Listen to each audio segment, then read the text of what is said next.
And the St. Croix Environmental Association held a two-day teacher workshop yesterday. And we reported from there yesterday afternoon, and News Channel 8's Wes Small caught up with the Environmental Association with this report. Well, today we have a workshop on the knowledge of our mangroves, and we don't want them to be endangered.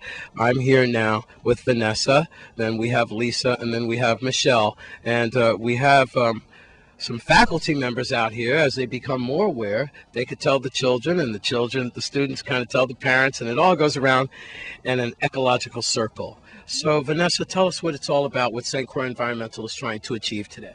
Well, we're trying to have the teachers learn more about their mangroves because it's important for the teachers to know it.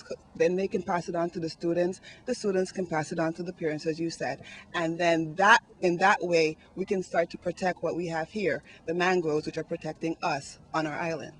Okay. How do the mangroves protect us?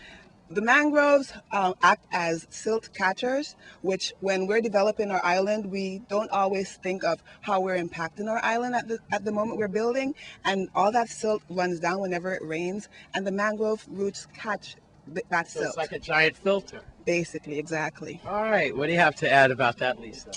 Mangroves provide a lot of important functions and values to human society. Vanessa mentioned an important one is filtering silt. Another one is coastal protection from storms and hurricanes. Mangroves buffer the whole coastline. The prop roots So that stops erosion. stop the erosion, they stop the storm surge, they lessen the impact of the waves. Mangroves are also important because they absorb excess flood water. And so you can get a lot of heavy rainstorms, and it's got to run off somewhere. And if you fill in a wetland, you're going to get more flooding in your towns and cities. So you need the wetlands to soak up like a giant sponge. So it helps the reparation after Mother Nature does its thing. Exactly. Got you. What do you have to add about that there? Well, the other one, Vanessa already mentioned the silt, but one of the problems that silt causes, if it's not captured by mangroves, is it goes out into the ocean and can smother seagrass beds and coral reefs. So that would then threaten some of the commercial fishing and conch fishing and so on. Yeah, so mangroves are helping all of us here on the islands. All right.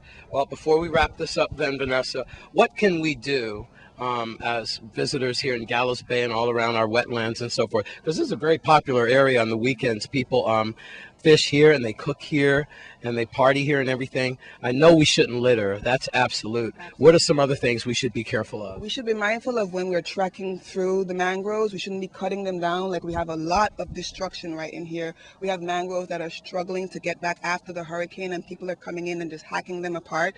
They shouldn't be doing that. Nature will restore itself. Clipping a little bit is okay around the power lines, but no hacking down to get through to the lagoon.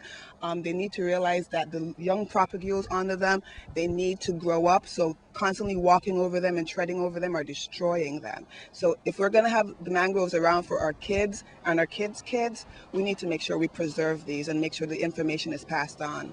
At the lagoon, I'm Wes Small for News Channel 8.